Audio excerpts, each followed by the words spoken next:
ശാസ്ത്രത്തിലെ ഈ പ്രതിഷ്ഠയുടെ ഭാഗമായി നിത്യനിദാനം സങ്കല്പിക്കുന്ന ഒരു ഘട്ടമുണ്ട്. പ്രതിഷ്ഠയുടെ ഏറ്റവും പ്രധാനപ്പെട്ട ജീവാവാഹന, ജീവകലശപൂജ ഇങ്ങനെയുള്ള ആ പ്രധാനപ്പെട്ട ജീവകലശാഭിഷേകം പോലുള്ള ചടങ്ങുകളൊക്കെ ചെയ്തതിന് ശേഷം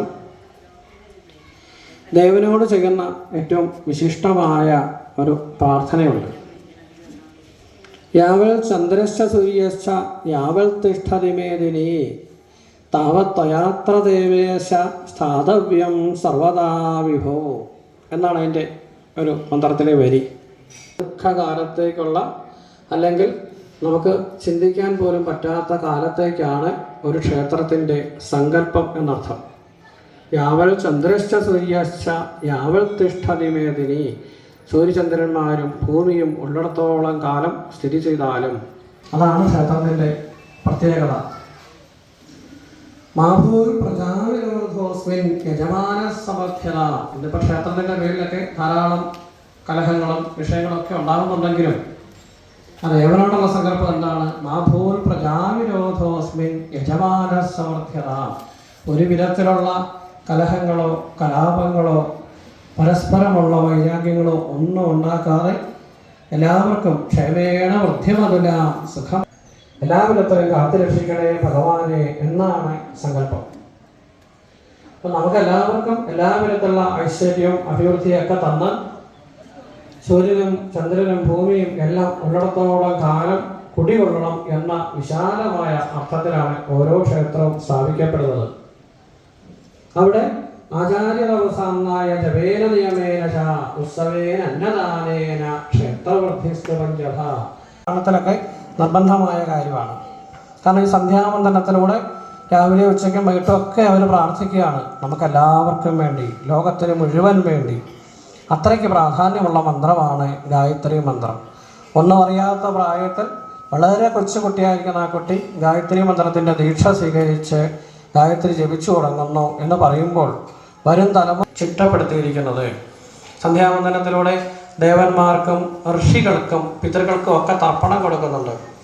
ഗായത്രി മന്ത്രം കൊണ്ടും ഏറ്റവും പ്രധാനമായും ആദ്യം തർപ്പണം ചെയ്യുന്നു. ഇതെല്ലാം ലോകത്തിൻ്റെ മുഴുവൻ ക്ഷേമത്തിനും ഐശ്വര്യത്തിനും വേണ്ടിയാണ്. അപ്പം ബുദ്ധിയുടെ ദേവതയാണ് ഗായത്രി, അറിവിൻ്റെ ദേവതയാണ്. നമുക്ക് വേണ്ടതിനെ പ്രകാശിപ്പിച്ചു തരിക, വേണ്ട വിധത്തിൽ തോന്നിപ്പിക്കുക, ഇതിനെല്ലാം ഉള്ള ഒരു സമർപ്പണമായി അല്ലെങ്കിൽ ലോകത്തിന് മുഴുവൻ വേണ്ടി പ്രാർത്ഥിക്കുന്നത് കൊണ്ട് തന്നെ ഏറ്റവും ത്യാഗത്തോടു കൂടി മറ്റുള്ളവർക്ക് വേണ്ടി കൂടെ പ്രാർത്ഥിക്കുന്ന പ്രാർത്ഥനയാണ്. അപ്പോൾ മറ്റെല്ലാ മന്ത്രങ്ങളും നമ്മളെ ഇഷ്ടകാര്യസിദ്ധ്യത്തിന് വേണ്ടി അല്ലെങ്കിൽ ശത്രുദോഷങ്ങൾ മാറാൻ വേണ്ടി അല്ലെങ്കിൽ ധനം കിട്ടാൻ വേണ്ടിയൊക്കെ പ്രാധാന്യം പറയുമ്പോൾ ഗായത്രി നിഷ്കാമമായൊരു ഉപാസനയാണ്. അത് മാത്രമാണോ? അതുമല്ല.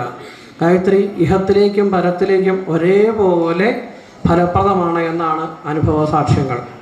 എന്ന് പറഞ്ഞാലോ, നമ്മുടെ ഭൗതികപരമായ ധനം കിട്ടുക, അല്ലെങ്കിൽ വീട് വെക്കുക, അല്ലെങ്കിൽ നല്ലൊരു കുടുംബജീവിതം ഉണ്ടാവുക തുടങ്ങിയുള്ള എല്ലാ കാര്യങ്ങൾക്ക് വേണ്ട ഭൗതികപരമായ ഐശ്വര്യാഭിവൃദ്ധിക്കും ഗായത്രി നമ്മെ സഹായിക്കും. തത്സവിതുർവരേണ്യം ഭർഗോ ദേവസ്യ ധീമഹി ധിയോ യോ ന പ്രചോദയാം സ്വാഹ. ഓം ഭൂർഭുവസ്വം തത്സവിതുർവരേണ്യം ഭർഗോ ദേവസ്യ ധീമഹി ധിയോ യോ ന പ്രചോദയാം സ്വാഹ.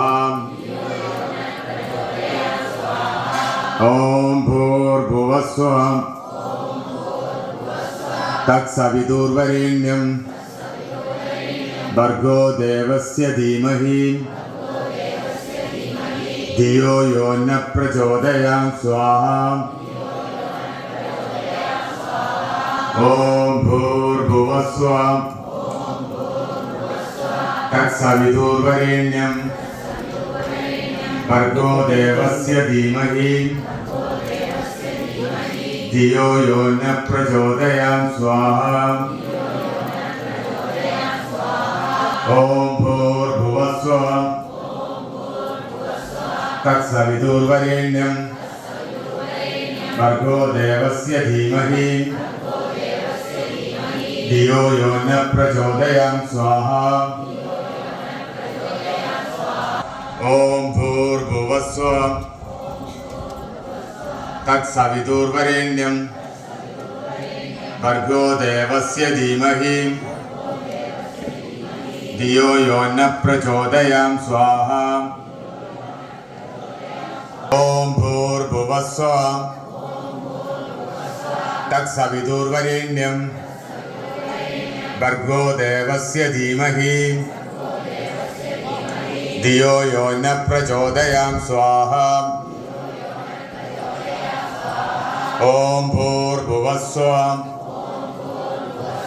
തത്സവിതുർവരേണ്യം ഭർഗോ ദേവസ്യ ധീമഹി ധിയോ യോ ന പ്രചോദയാം സ്വാഹ.